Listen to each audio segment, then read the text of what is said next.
네, 이어서 법에 비춰본 세상 사는 법 김정민 변호사와 함께합니다. 안녕하세요. 네, 안녕하세요. 네, 오늘은 어떤 이야기 해볼까요?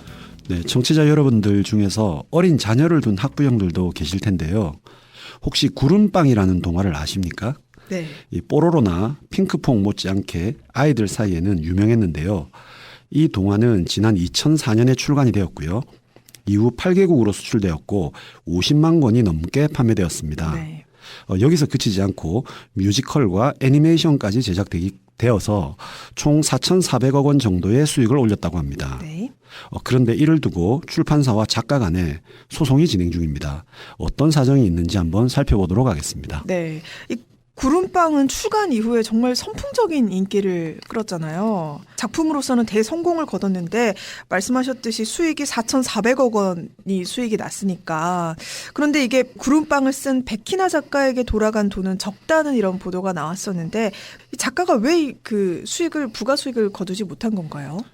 네, 방금 제가 이 구름빵으로 창출된 부가가치가 총 4,400억 원 정도 된다고 말씀드렸는데요. 네.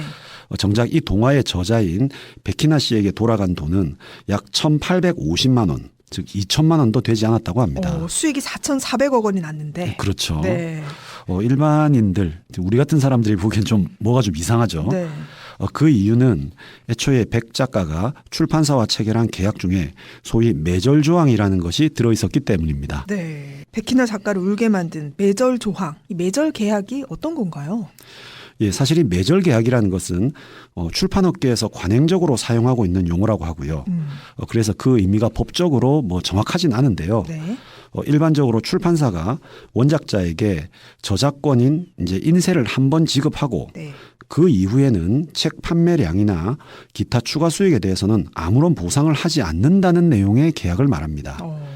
쉽게 말씀드리면 이 사건과 같이 해당 저작물을 추가로 출판한다거나 네. 또 수출을 한다거나 애니메이션이나 뮤지컬 등으로 제작해서 수익이 난다 하더라도 그것에 대한 수익은 모두 출판사가 가져가고 작가에게는 주지 않는다. 이런 내용의 계약인 셈이죠. 구름빵이 인기를 끌면서 사실 애니메이션 뮤지컬로도 제작이 됐거든요. 네. 거기서 얻은 수익을 백희나 작가는 거의 얻지를 못한 건데 그래서 이 백 작가가 출판사를 상대로 이 계약 조항이 불공정하기 때문에 무효다 이렇게 주장을 하면서 소송을 낸 거잖아요. 네, 그렇습니다. 이 소송 과정에서 백 작가가 주장한 것은 전체적인 취지는 출판사가 자신의 지위를 이용해서 부당한 내용의 계약을 체결했다는 것입니다. 네. 거기다 더해서 작품 전체의 저작권과 별개로 동화 속 캐릭터들에 대한 개별적인 저작권이 자신에게 독립적으로 인정되어야 한다. 이런 주장도 있었고요. 네.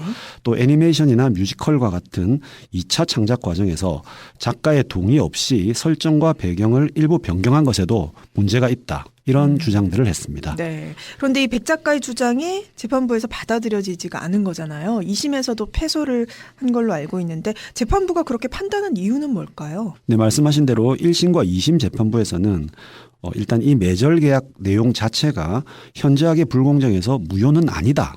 이렇게 보았습니다. 즉 유효하다고 본 것이죠. 네네. 주된 이유는 당시 백 작가가 신인 작가였기에 출판사 측에서도 성공 가능성에 대한 위험을 적절히 분담하려고 한 측면도 있었다. 즉 위험 부담을 감수한 부분도 있었다는 점을 지적했습니다. 네. 그 이외에도 캐릭터의 저작권도 인정될 수 없다고 했고요. 그리고 계약을 통해서 2차 저작물 작성권이 출판사의 양도, 즉 완전히 넘어간 이상 출판사라든지 애니메이션이나 뮤지컬 제작한 측에서 그걸 조금 바꾸었다고 해서 그것이 위법하다고는 볼 수 없다. 이런 이유를 들었습니다. 네, 그렇군요. 그렇지만 이게 작가의 입장에서 보면 피와 땀으로 만든 정말 그 작품이잖아요. 네, 그렇죠. 네. 이번에도 이상문학상 이 수상 작가들이 저작권 3년 양도 등에 대한 계약을 보고 주최 측에 반발하기도 했는데 잘 살펴보면 이게 문화예술계에서 특히 음악인들이나 작가분들이 이 예술인들이 계약이라는 것이 좀 익숙하지가 않은 것 같고 또 계약 내용을 속속들이 잘 알지 못해서 저작권을 잃게 되는 경우 이런 경우를 종종 우리가 보게 되거든요. 불리한 조항들이 좀 있는 것 같습니다. 어떤 것들이 있을까요? 네, 방금 말씀하신 대로 네. 작가나 창작자들에게는 불리하고 또 계약의 상대방이죠. 출판사에게는 유리한 조항들이 있는데요. 네. 대표적인 것들을 몇 가지 소개해 보면 우선 지정된 시간 안에 창작물을 작가가 완성해내지 못할 경우에 이 작가에게 손해배상금조로 뭐 일정한 금원을 배상하도록 하는 일명 지체상금 조항이 있고요. 네. 그리고 이번 건과 같이 매절 계약, 즉 저작권을 일괄 양도하는 조항도 대표적인 조항입니다. 네. 그리고 만약 해당 저작물을 출판사가 판매하는 과정에서 뭐 잘 안 팔려서 손해가 발생하는 경우에는 그 손해를 작가에게도 일부 분담하도록 하는 즉 뭐 작가에게 주어야 할 인세에서 뭐 일부를 공제한다든지 연대 책임 묻는 예, 거군요. 그렇죠. 이렇게 네. 연대 책임을 묻는 이런 조항 같은 것도 있습니다. 물론 계약이라는 것은 이제 양자가 대등한 입장에서 체결하는 것으로 지켜져야 하는 것이 원칙입니다. 그러나 과연 작가와 같은 창작자와 출판사가 완전히 대등한 입장이라고 볼 수 있을지, 네. 특히 뭐 신진 작가의 경우는 뭐 더욱 그렇지 않다고 보아야 하는 게 맞지 않을까 하는 그렇죠. 생각이 듭니다. 네.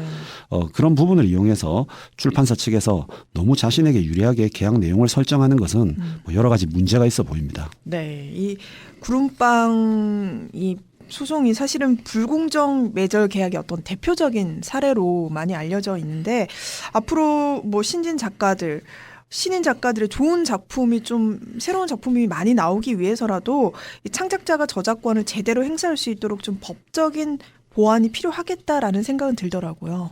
네, 그렇습니다. 뭐 방금도 말씀드렸지만 유명한 법원입니다. 계약은 지켜져야 합니다. 네. 그게 맞는데요. 이번 법원의 입장도 사실 이런 기본적인 법리에 충실한 것이라서 뭐 무조건 비난하기는 좀 네. 어렵습니다. 네. 그러나 앞서 언급한 것처럼 계약은 기본적으로 계약 주체가 대등한 위치에 있음을 전제로 하는 것입니다. 그런데 이번 사례와 같이 현실적으로 창작자들이 약자의 지위에 있을 수밖에 없습니다. 이런 부분은 사법작용인 재판으로 해결하기는 사실 법리상 쉽지가 않습니다. 결국 입법으로 해결되어야 할 부분인데요.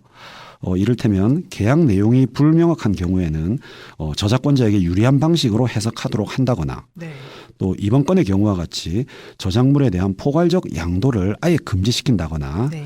혹은 사후에 저작권자가 정당한 보상을 요구할 수 있는 법적인 어떤 근거 조항을 설정하는 것이 하나의 방법이 될 수가 있습니다. 네. 실제 이러한 내용의 저작권법 개정안이 지난 2018년 더불어민주당 노웅래 의원이 발의한 바 있습니다. 그렇군요. 그런데 안타깝게도 현재까지 국회 본회의를 통과하지 못하고 계류 중에 있습니다. 한시바삐 법률을 정비해서 창작자들이 정당한 보상을 받을 수 있는 길을 마련해야 할 것으로 생각됩니다. 네, 법적으로 또 제도적으로 보완할 필요가 있겠습니다. 오늘 세상 사는 법이 사실 마지막 방송입니다. 네, 변호사님 뭐 오랜 시간 동안 함께해 주셨는데 하고 싶은 말씀 있으실 것 같아요. 네, 뭐 제가 2015년 9월에 방송을 시작했는데요. 지금까지 약 5년 가까이 네. 청취자 여러분들과 함께했습니다. 장수 게스트시네요. 네. 개인적으로는 너무 영광이라고 생각하고요. 또 앞으로 또 다른 컨텐츠로 기회가 되면 청취자 여러분들을 찾아뵙도록 하겠습니다. 네. 새해 복 많이 받으시고요. 항상 건강하시길 바라겠습니다. 감사합니다. 네. 지금까지 빈정민 변호사였습니다. 고맙습니다. 예, 감사합니다.